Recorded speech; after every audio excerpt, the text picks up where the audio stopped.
Hi guys, it's Tracy. And before we get to today's episode, I wanted to tell you about our holiday book drive that runs November 30th through December 14th.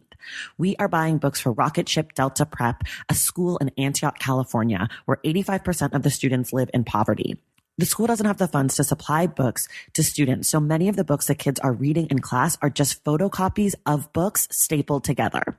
So obviously, I thought we could help. We're going to be buying books so that every single student at that school leaves on the last day of the semester with their very own book. If you want to participate, there is a link in the bio to the wish list that was put together by the teachers of Rocket Ship Delta Prep. For every book you donate, you are entered to win a prize, and we will be giving away at least one prize every single day for this 15-day book drive. Once you've given a book, you are entered to win for every single day. To be in the know about what the prizes are and how we're making progress on the book drive, make sure you're following the Stacks on social media at the Stacks Pod on Instagram, at the Stacks Pod _ on Twitter, and the Stacks Podcast on Facebook. There are more details in the link in the show notes, so please check it all out. And I want to thank you in advance for listening to the show and participating in this book drive. Okay, now let's get to the episode.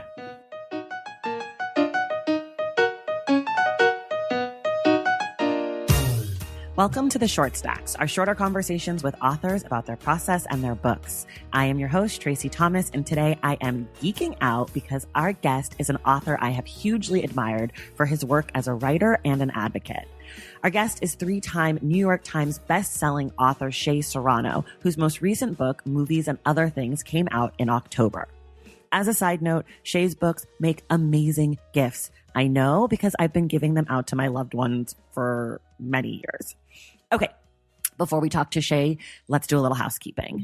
Remember, everything we talk about on today's episode can be found in the show notes. You can use the link there to shop for the books we've discussed and read the articles we've mentioned. Plus, you'll find our social media accounts and the social media accounts of our guests all in the show notes so you can stay connected to the Stacks. If you love this show and want more of it, check out our Patreon page. You can support the work we're doing here and earn perks for yourself like our virtual book club and more. Go to patreon.com/thestacks to join. If you like what you hear, please take a moment to rate and review this show wherever you get your podcasts, especially if you're listening through Apple Podcasts. All right, you've been patient. Now it is time for my conversation with Shea Serrano, author of Movies and Other Things. All right, you guys, I am here today talking to Shea Serrano. Shea is a 3-time New York Times bestselling author. His most recent book is Movies and Other Things. Shea, welcome to the Stacks. What up, homie? I'm so excited you're here. So we always start in the same place. In about 30 seconds or less, tell us about your book. My book is called Movies and Other Things. It's essentially a collection of essays written about movies that I like. Amazing. I know that you have written another book previously called Basketball and Other Things. So not so much the question of where did you get the idea for this book, but how did you decide to go from basketball to movies? Well, the idea that came from brainstorming with my editor at the time, this woman named Samantha Weiner. We knew we wanted to do another book together because we had done the rap yearbook together and also this coloring book. And she's really good about like helping you build ideas, which is like, I think that's an essential trait for editors to have. And so I could be like, hey, I'm like circling a thing, but I don't know exactly what it is. We're just texting or emailing or talking on the phone. And eventually it was like, well, we need some sort of device because you don't want this to just be like straight up just whatever, a book of essays, because that's been done a bunch of times already. Let's figure something clever out. And I think she was the one who came up with asking questions each time. At this point, we had texted 100 times, just 200 times. But yeah, we ended up settling on, okay, we're going to start each chapter with a question that needs to be answered. That way everybody understands going in what the point is, because some of this stuff is going to get kind of weird. And if they don't know going in what we're trying to pull off, then it might not work. So right. That's how we settled on that. And basketball, that basketball book was so much fun to work on. Because we had this device in place that made everything very clear and very set. And because of because of how weird or how silly that some of the stuff was, it was like a fun sort of interplay with that, but also with like the rigidity of the structure of the actual book. And so the basketball book came out and it did like well enough that they wanted another one. Right. So we just were like, well, Arturo and I at this point are trying to figure out he's the illustrator. What do you want to draw? What do I want to like research for the next 2 years of my life? And movies just seem to make the most sense because it's something we both cared a great deal about. Right. And then this is part of a 3-book deal. So do you have an idea of what the next one will be, or am I jumping the gun because your book just came out like a month ago? No, we started talking about that as soon as we got the deal, because you kind of like have to have a general idea at least of what you want to do. We discussed doing rap and other things because rap is something I care a bunch about, and I wouldn't mind spending, again, 2 years of my life like researching it. And I've already done a bunch of research from the rap book. Right.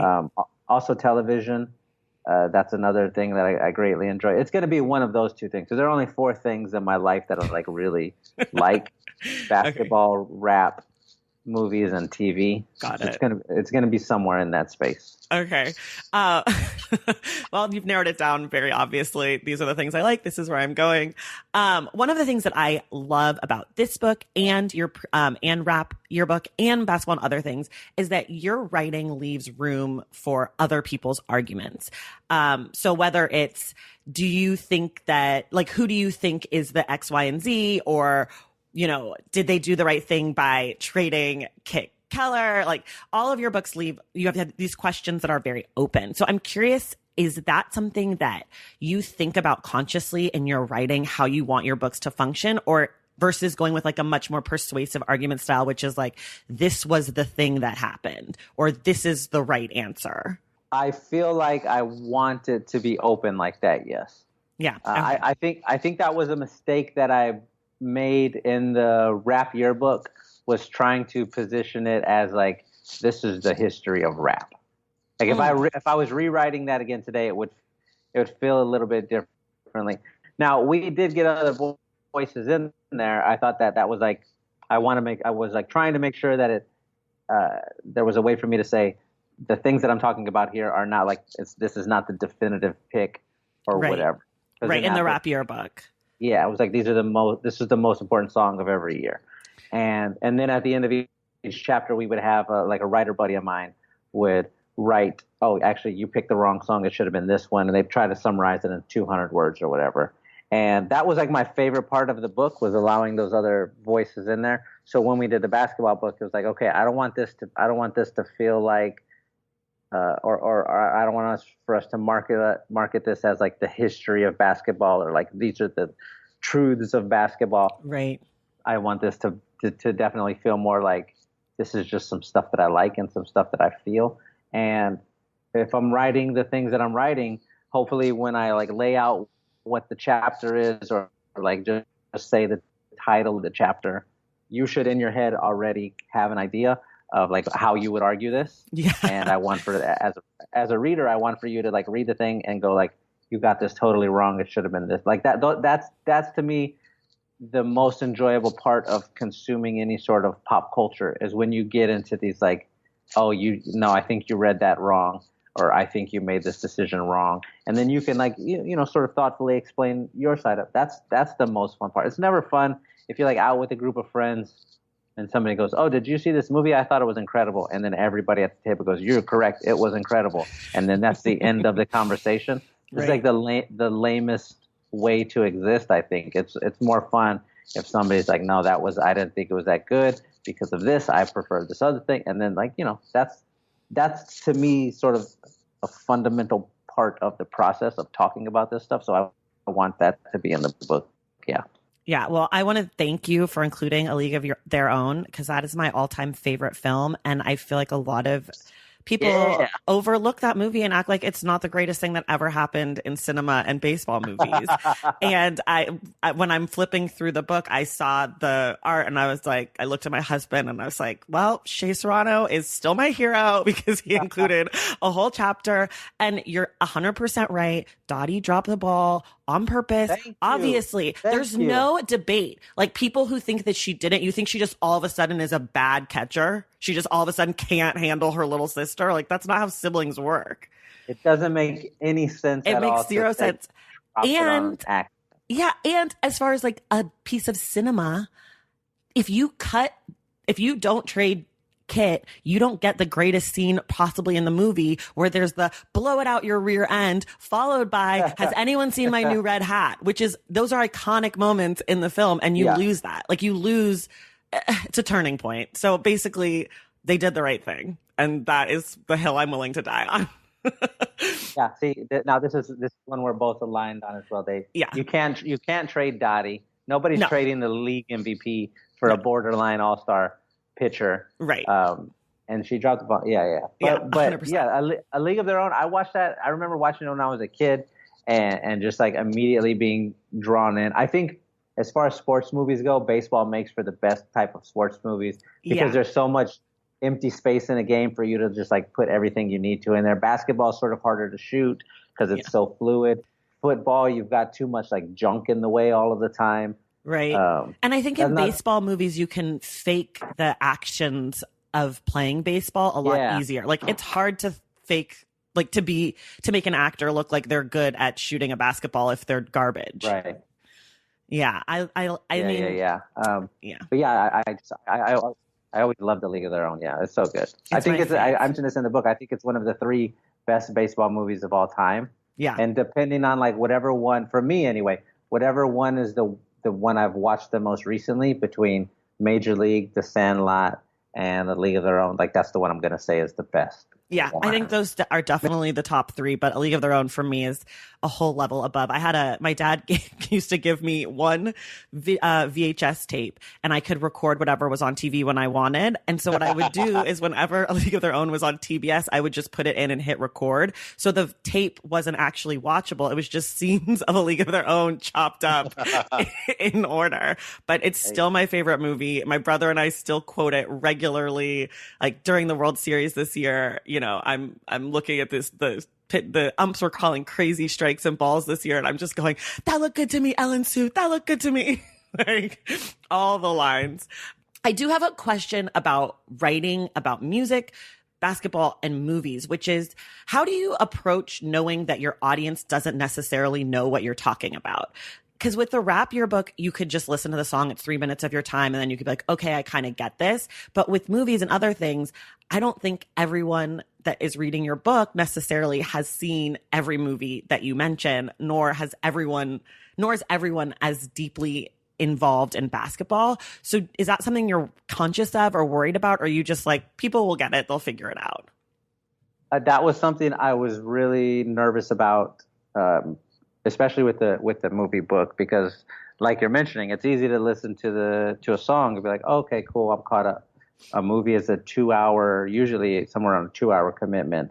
And so in some of the chapters I've mentioned 40 movies or something goofy like that. Right. So yeah, I was nervous about that. I was like, oh, what if I pick movies that people don't like? Nobody's going to buy the book. This is going to be a disaster, blah, blah, blah. And that definitely slowed me down in the beginning. It was like this overwhelming feeling, and like I thought I was realizing that I had made a monumental mistake in choosing to do this. But the more I thought about it, the more I began to realize there's no way that any book ever about movies is going to like touch on all of the things that every person cares about. It just doesn't work that way. But what movies do, and what I think you can try to do in a movie book, is I think all movies will eventually lead people, all good movies anyway, eventually lead people back to like the same 5 or 6 feelings. Like you're talking about A League of Their Own, and you remember it from your childhood, and like these very like intimate attachments and memories that you have of it. And it's not necessarily, this isn't just a thing that A League of Their Own can do. This is a thing that a lot of people have. They have that same feeling for another kind of movie. Right. So my goal was not to write my way toward the movie that I wanted to talk about. It was to write my way toward a feeling that the movie gave me. So hopefully when somebody would read the chapter on A League of Their Own, they'd be like, oh, I get it. He feels this way about this movie, and that's how I feel about Bull Durham or whatever. Right. Like the same sort of thing, yeah. Yeah. And when you were writing the book, were you rewatching all the movies, or were you pulling some of it just from remembering scenes and moments? No, I have to rewatch all of that stuff. I can't just remember all of those details. So like in that movie, for example, like I could remember the key characters. I could remember Dottie, Right. but I couldn't remember like Dottie's last name was Henson, and I Yes. couldn't remember, do they spell that with an I or with an E? Like little details like that, Right. you're gonna need to research all of this stuff. But it's just for me anyway, it works better if I am rewatching all of this stuff. In some cases, it was like not that hard, and in that chapter, it was one or two, maybe three movies I had to rewatch. And some of the other chapters, it was like 10, 12, 13 movies, and that became like a big thing. But again, they give you, you get 18 months to work on this thing. You can take your time and watch those movies. And you're watching movies. It's not like your research movies. is like, I don't know, like dissecting bugs or something that might not be as exciting. Yeah, I'm not in like the National Public Library pouring through archives. Right. You're on your couch, like hanging out. Yeah, I'm fucking taking notes into my phone while I watch Goodfellas or whatever. Yeah. One of my favorite chapters of the book is where you talk about the Marvel Universe with your sons. And I'm just curious, how do they feel about being in the book? They didn't care about it at all. They're just like, they were excited when they saw their name in the acknowledgement section. Okay. They like that part of it. That's a thing that I think I'm hoping will be meaningful to them in like 20 years. Yeah. When they start to become fathers, and they can look back and have just like a snapshot of the way that they talked, of the jokes that they made, of like the level of insight that they had when they were 12 or 6 years old. Right. Or 11 or 5 or whatever. So at the moment, they didn't think too much of it because it's just like a regular part of their life to like, their dad makes books for a living, and sometimes he will like put me in there. Sometimes he won't. Whatever. Like, it's just whatever. It's the same as when I take them to Barnes and Noble to go see. We walk in, there's this giant display with the books on there. They think that's just like what everybody's mom or dad does. Right. And they're just like, whatever, Dad. Like, I want to go look at the toys. Right. They're over you. Well, I love that chapter. I was cackling on my couch as I was reading it. I was like, this is the most joyous chapter of this book. It just was so fun. How did you know when you were done with the book? Like, are there chapters that are just gone from the book that you wrote that didn't fit in, or how did you kind of put it all together? The only way that I knew that I was done with the book is that I ran out of time with the book. Okay. If they told me I had 6 more months, I would still be writing. I would still be tinkering. Here's an example of that. But we finished the book. It was all the way done. It was 100% done. Everything was written and edited and like turned in to the editor. And we're like getting ready to send it off to the printer. And in celebration, Laramie and I decided we were going to go out of town and like just the two of us and spend some time together because I had my head in the sand for the whole process of like the last few months. And so we dropped our kids off. And then on our way out, we stopped at the movies because I had been wanting to watch Booksmart because it had come out like a week before or something. And I knew it was not going to be in theaters for that long. And if I didn't catch it then, I was probably going to have to wait like 6 months to see it. And I wanted to see it. So on our way out of town, we stopped at the theater in San Antonio and we watched Booksmart. And as soon as we saw it, have you seen Booksmart? I have not seen it yet. Okay. Booksmart is one of these movies where as soon as you watch it, it's like this movie is going to live for a long time.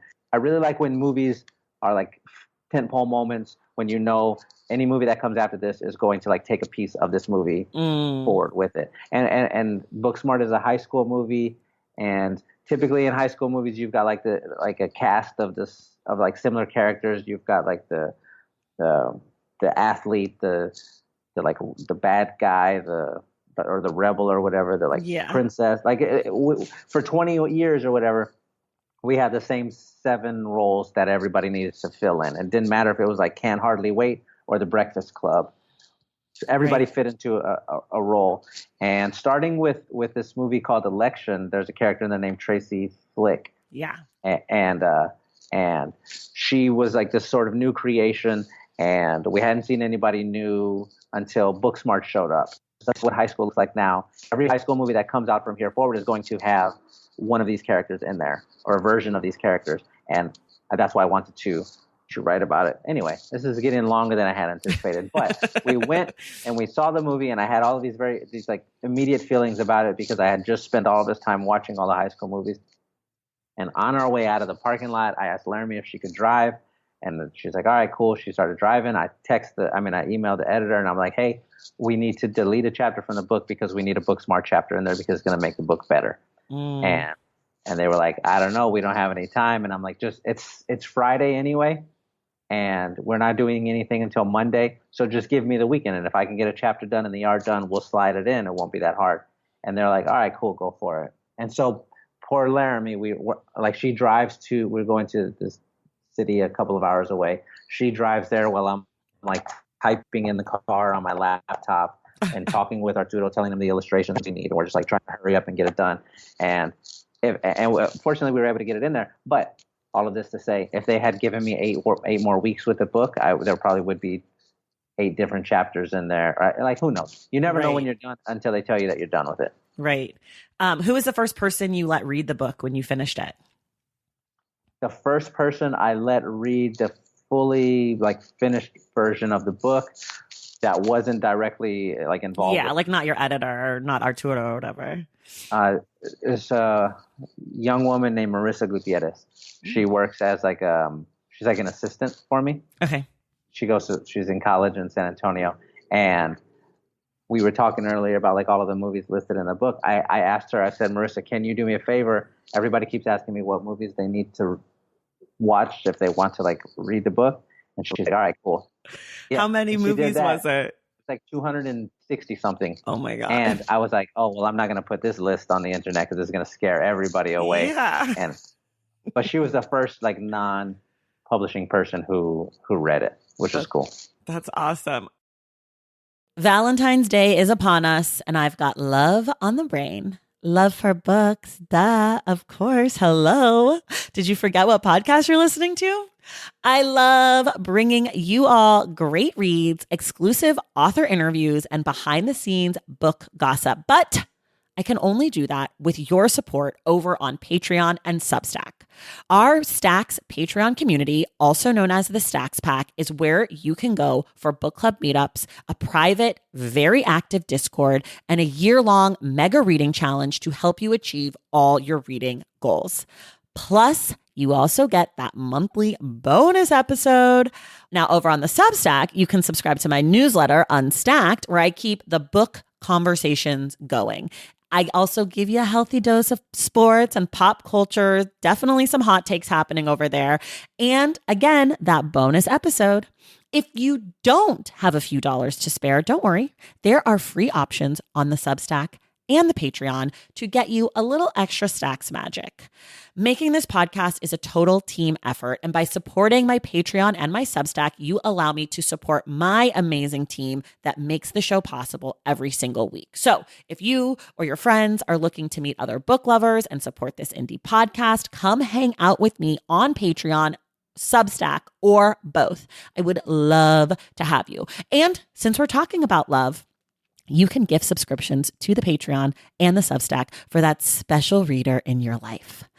For the Stacks Pack, head to patreon.com/thestacks. And for the newsletter, head to tracythomas.substack.com. And also, there are links to both in the show notes. Okay, see you in the Stacks. Okay, so one of the things we always talk about on this podcast is your writing process. So how do you write? Where do you have to be? Do you have snacks? Can you have music on? Are there beverages? Are there candles that you like? What's your setup for your most productive kind of writing? I do all of my writing I have an office in San Antonio that I work out of. And so I'm usually at the office, just a regular work day from I got here today. It was 8 o'clock. I'll be here until 5-ish. And I'm just that's usually when I'm doing my work. I'm probably doing my research and everything else, the bigger parts of it for the movie stuff at home. Okay. So I can take notes and watch it. I don't have a TV in my office, but once it's time to sit down and write, I go to the office and do that. And I've got a thermos with some water in it, but I don't like to eat or drink while I'm writing. I just sit there and I can type into my computer until it looks like what I want it to look like. Okay. And then what's the process like working with Arturo? How do you guys decide what the images should be? For those of you who don't know the book or haven't seen the book yet, there's amazing illustrations on the cover throughout the book. And you guys have done bookmarks together. You did your office, the office conference room 5 minutes. You guys have worked together as long as I've followed you, which has been for years now. You've been working with him. So how do you guys work together? Yeah, Arturo and I have been together for about 5 years now. And at this point, he knows the way that I work. I know the way that he works. And we each know like what we should expect from the other person. So as far as deciding what illustrations we need for each book, it's a collaborative process in so much as I'm like, hey, I'm writing about Booksmart, and I think that this is what I might need for the book. And then I will send him what I wrote, and he'll read it, and then he'll be like, okay, I think we should, there's like a line in here that jumps out at me. I think we should draw this picture. Oh, okay. And then we just sort of bounce it back and forth like that. I had early in the relationship, I very much wanted to like police him and tell him exactly what I needed, and like, try to keep him sort of under my thumb. Mm-hmm. And it just it wasn't as productive that way as like when you give him a little bit of free. Oh, have you seen this movie called Contact starring Jodie Foster? Yes, of course. It's like an alien movie. The Alien movie. Yeah. Came out in the 90s. It's an incredible movie. So in that movie, some aliens send some signals down to Earth. Like, here's how you build a machine that will transport you to us, because you don't have the technology yet.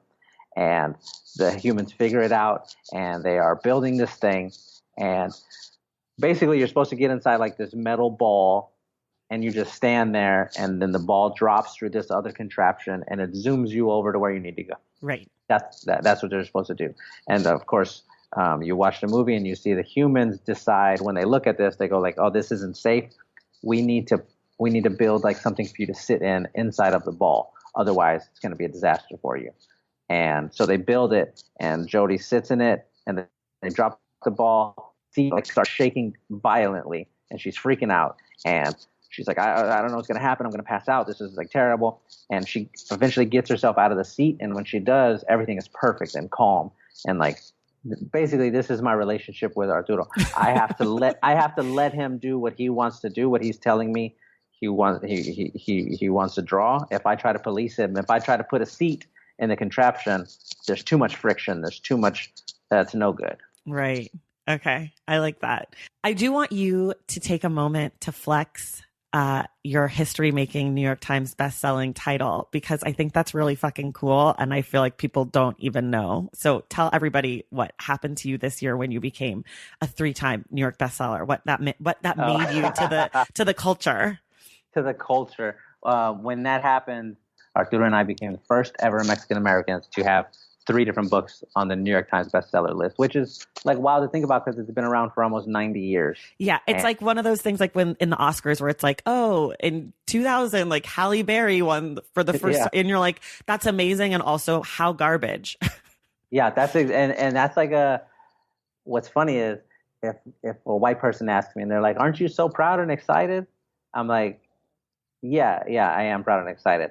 But if a person who's not white asks me, they're like, aren't you so proud and excited? And also, isn't it super fucking sucky that it took this long? And I'm like, yeah. You're so that's what you and I are on this situation. I was like, sure.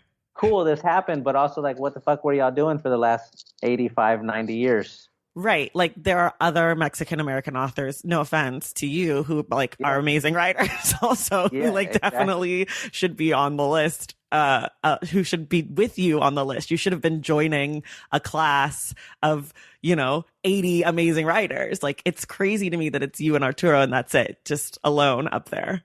Yeah. And it's like writers who I had like read in school, and I'm like, oh wait, Sandra Cisneros didn't, why has it happened? Or Luis Urea hasn't done 3, like, I don't get it. That was the one that shocked me. I was like, really? Like, yeah, that's crazy. Like actual real writers who like writing is in their blood, author, like they were born to be authors, right? And give their insight to the world. And they should have had 25 books on there or whatever. I don't know, 10, 5, whatever. Should be more. I should mention there's a young writer.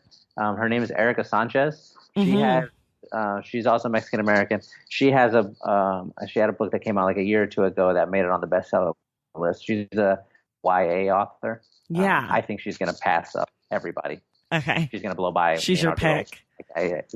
She's going to do like 5 or 6. I can already tell. That was her first book, and it sort of exploded. And you're like, oh, she's like, oh, you were born to be an author. Me and Arthur are just like, oh, we just sort of do this by accident. Well, that was my next question. How did you know you wanted to be a writer? Because you also, for people who don't know, Shea writes at The Ringer, which is a pop culture sports blog website. I guess that's not a blog. It's a website. And you guys don't tell Bill Simmons I called it a blog. He'd be so offended. His life work. You guys do podcasts. It's all, if you don't know The Ringer, you should check it out. There's something for everyone if you like pop culture and or sports. And if you don't like pop culture and or sports, what do you do with your time? But how did you know you wanted to be a writer? How did that come? Because you were a teacher before. I was a teacher for 9 years, and I thought that this is going to be what I'm going to do with the rest of my life. That was like the intention. Laramie was a middle school teacher as well. We taught at separate middle schools, but both middle school. And we just thought, oh, this is going to be like what life looks like forever. And she had some like pregnancy complications that put her out of work for a while. And during that time, we needed to make some extra money. And I was applying to be like a waiter or work in grocery stores or Target or whatever. And I couldn't get hired because each time I would go to do the interview, they'd be like, oh, you have a full-time job already. You can't work when we need you to work. I kept running into that. And so I needed something I could just do from home. And I'm Googling work from home jobs. Writer was one of them. And I was like, well, I have a computer. I have the internet. I'll figure this out. I guess I'll do that. And then I just started researching it. And that's how it all started. I was freelancing different little papers here or there, and getting $20 to write a blog post for whatever website, and that's how it all started. This was at this point, maybe 10 years ago, something like that, and it just kept, it started growing slowly, but I could see it happening, and eventually I was making like as much money writing as I was teaching, but I was writing only part-time. And then Bill showed up. You mentioned Bill, and he offered me like my first real writing contract. He's like, I'll pay you like a salary. Just come work for me. I'll give you a year of like guaranteed checks. Just come work for me. Do this or whatever. And once he showed up is really when everything started to change in that direction. But this was not something I like grew up dreaming about doing. I honestly didn't even know. They don't tell you when you grow up in like South San Antonio, like, oh, you can write about movies if you want, and we'll give you money. Like, it doesn't work like that. They're just like, oh, you're gonna work at a tire shop, or you're gonna do irrigation with your uncle. And so all of that stuff just sort of happened by accident. The book stuff happened by accident. Samantha was the one who came up with the idea for the rap yearbook. Like, it's just other people sort of helping me out and lifting me up and being like, hey, you should try to do this thing. That's so crazy. One of the things I noticed about your book in my own reading of movies and other things, in my own reading of it, I'm sitting on the couch and I got to the chapter about heist movies, like building your own heist team. And a lot of the chapters of the book, I was like, I have no idea about any of these movies. Like, I've seen like one gangster movie. I've seen one superhero movie. And when I got to the heist chapter, I was like, oh my God, I've seen all these movies. And I turned to my husband and I go, I think this book is like astrology for movie watchers. Like, I now know that while I love a rom-com and that's like my normal sign, I guess my rising sign is heist movies. Like, I'm secretly a huge heist movie fan. And I was wondering if other people have had that experience that you've heard from, like, in reading the book, they've realized, oh, I've actually seen like quite a bit of this kind of movie, or I'm really familiar with the work of Diane Keaton and I would never think that of myself, but turns out I am. Or, like, have you ever gotten that kind of feedback about the book? This is the first time somebody has mentioned that specifically. Okay. or said it in like as an insightful way. A thing did happen with me though, where I had a sort of similar revelation while I'm working on the book. I had no idea how much I enjoyed Liv Tyler movies. Yeah, I remember that in the footnotes. Yeah. It was just like I realized it when I was like researching for everything, and like every movie that I was mentioning that I liked, I'm like, wait a second, Liv Tyler was in Armageddon, and she was in The Lord of the Rings, and she was in Empire Records, and she was in The Strangers, and she was in Inventing the Abbots, and like that thing you do. Like I was like, oh my god, she's like never made a movie worse Right. when she's in it, and not only that, but she's made every movie better. Yeah. And that's yeah. So I hope that does happen for some people. I'm glad to hear that it happened with you because it definitely happened. Yeah, with me. I'm now like, oh, I love heist movies. When people are like, what kind of movies? Like, oh my God, I'm huge into heist movies, which I'm not. Like, I never want to see a heist movie. I never think, oh my God, this new heist movie I have to go see. But I guess I've seen them all. I have no idea. I just have a few more questions for you. One of them is for people who love movies and other things, or the kind of writing that you do. What else would you maybe recommend to them? It doesn't necessarily have to be about movies, but maybe a similar style or a book that's in conversation with. Obviously, your two other books are great places to start, but if there's other things that you feel like might, or other authors you think might be good for them to check out. So there's a guy, his name is Chuck Klosterman, and I don't know if you read his books or not, but he writes mainly about music, but also some other stuff. And he's done a couple of fiction books as well, but he writes in like the way that I would like to try to write eventually. he's probably like 30%, 40% smarter than I am. But he has a similar sort of style. That's the guy who like, oh, you must have read a lot of Klosterman books whenever somebody reads something I write. And I'm like, yeah, I did. I just try to copy whatever he did. Bill is a similar way. He's only done 2 books, but like his book of basketball is just straight up like, oh, when I read that, I go like, oh, this is the kind of book that I would like to write if I wrote a book. Also, there's a newer book, and this is, I feel silly even mentioning the same book anywhere near any of the books that I've written, but there is a writer, her name is Gia Tolentino. Yes. And I think she's like one of the best working writers in America. And I had been following her stuff for a couple of years, and then this year she put a book out. It's called Trick Mirror, and okay, so I'm usually like writing whatever about A League of Their Own or about heist movies or something silly like that. She's able to write about really, really smart stuff in a way that makes it accessible to everybody else. And I think that that's the hardest thing for any writer to do, is to take a complicated subject matter, to take something as big and broad as like living on the internet, like the internet being a thing, right? And turning it into an essay or a chapter about what this means for like your inner parts or whatever. Yeah. But again, this book came out and I read it and I was like, holy shit, this is like I think she's one of the best in the country. But I would just sort of push everybody toward her because this is one of those books where you read it and the sky looks a little bit different when you're done with it. So by the time this episode comes out, my listeners will know that we're actually doing Trick Mirror for our book club in January. So, there you go. So this is kind of a good preview for those of you who are on the fence about reading it. You should probably read it because Shea says it's really good. I'm reading it later this week, so I'm very excited. Well, I guess we should acknowledge one thing because this is also a huge flex, and then I have one more question. But Barack Obama has read your work, and he has put it on his list. And is that the fucking craziest, coolest thing that's ever happened? Like, what was that moment? Extremely cool. So cool. Have you ever talked to him? Did you ever like reach out, like try to slide in his DMs and be like, thanks so much? Oh yeah, we're friends now. We had dinner like 2 nights ago. No, I didn't try to talk to Barack Obama, President Barack Obama. When that happened, that was with the basketball book.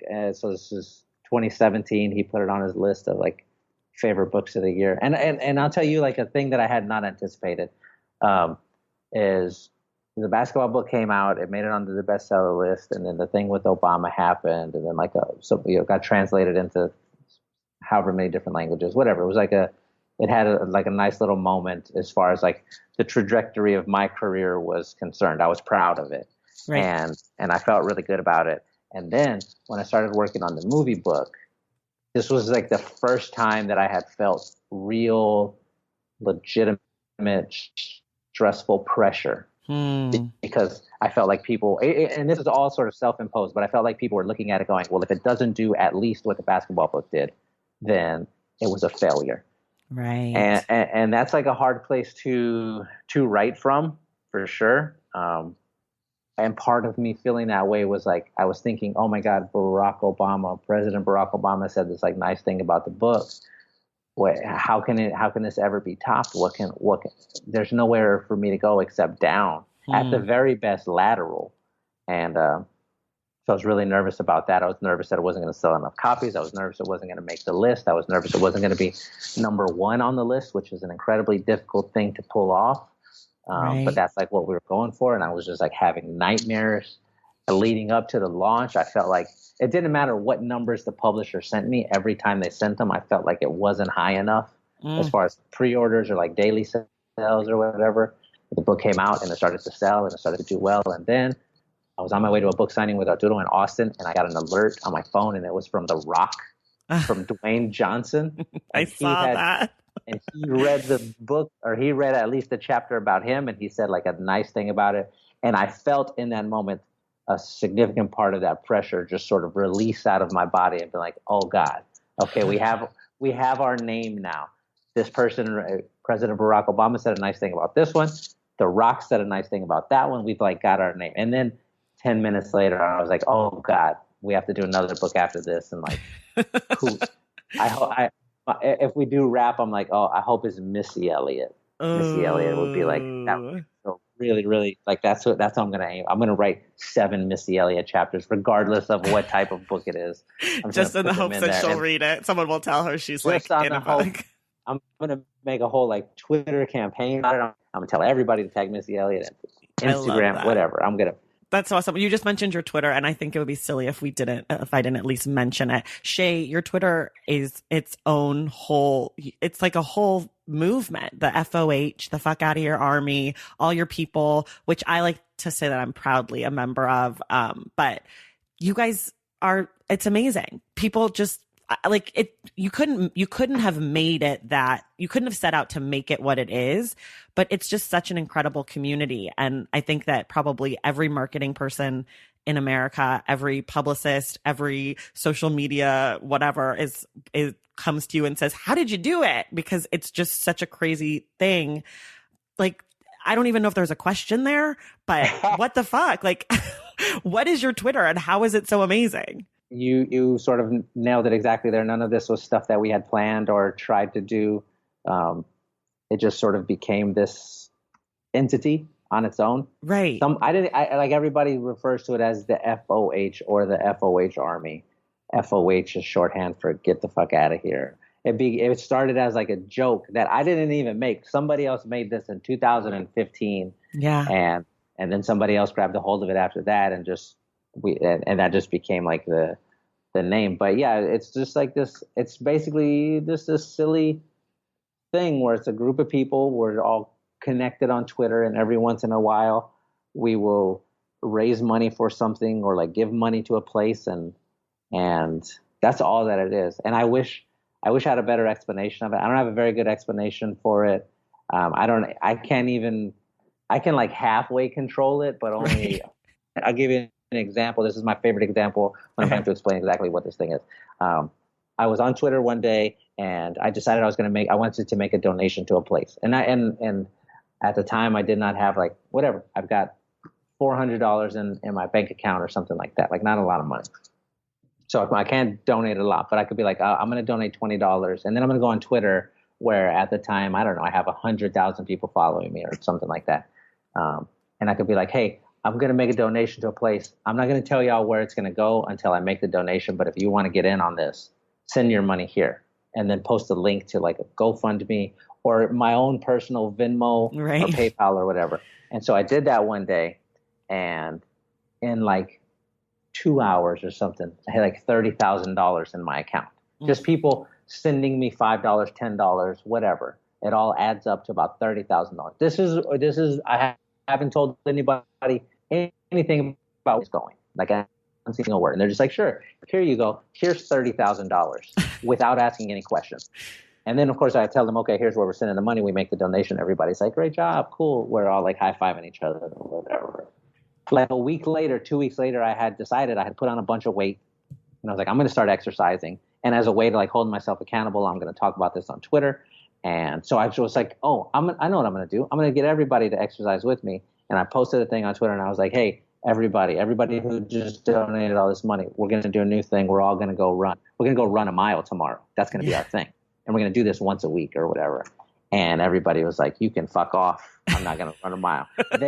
They were willing to send $30,000, no questions asked, but they wouldn't go outside for 10 minutes and like walk the block 3 times. And that's just like what this thing is. It's like this very silly thing where we're just all sort of making jokes and about basketball or movies or whatever on the internet. And every once in a while we will raise money and donate it to a place. I think at this point we've crossed over, we've donated like more than $300,000 to different nonprofits or just GoFundMe pages. Right.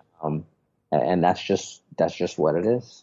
Yeah, it's a beautiful thing. If you're on Twitter and you're not following Shea, I'm going to link to his account in the show notes. But if you're not and you just want like a fun place, but also sometimes an opportunity to have someone tell you what to do with your money, you should check out Shea. And also sometimes just to see someone flex really hard on a Trump supporter, because sometimes that just feels so good. So that's kind of what your Twitter space is like. It's a place where all of those things can come true. So here's my last question. I know I keep saying that, but this is it. If you could have one person, dead or alive, read movies and other things, who would you want it to be? Michelle Rodriguez. You know Michelle Rodriguez? I do. Okay. She would be my pick. She's like, number one, I live in Texas. I'm from San Antonio. She's down here. She's like, we have Michelle Rodriguez statues on every corner of every street in downtown San Antonio. Also, she's like a cornerstone member of my favorite movie franchise, The Fast and the Furious. But she's also done a bunch of other cool and interesting movies. And she just seems like somebody who's like, who has good energy. And I would be starstruck if I got a note on Twitter one day saying like she posted a thing about whatever book. Like, so she would be my pick. She's the one. Somebody brought this up the other day, but her face appears in the book more than any other actor or actress. Wow. Out of all of the like illustrations that are in there. She's the only one who's in there 3 times. Everybody else, at most, is 2, but usually it's just 1. Right. But I didn't even realize that we had done that until afterwards. I'm like, that makes sense because she's my favorite. Oh my God, that's awesome. Okay, Michelle Rodriguez, read this book. And everyone else who's not Michelle Rodriguez, you can also read the book. Just, it won't make Shea as happy, but it's fine. Don't worry about it. You should still read it. It's called Movies and Other Things. It's out in the world. Go get your copy. I highly recommend all of Shea's stuff. Also check him out on The Ringer. Follow him on social media. Shea, thank you so much for doing this. Thank you. I was really excited to finally get on the stacks. Yeah. All right, you guys, and we will see you in the stacks.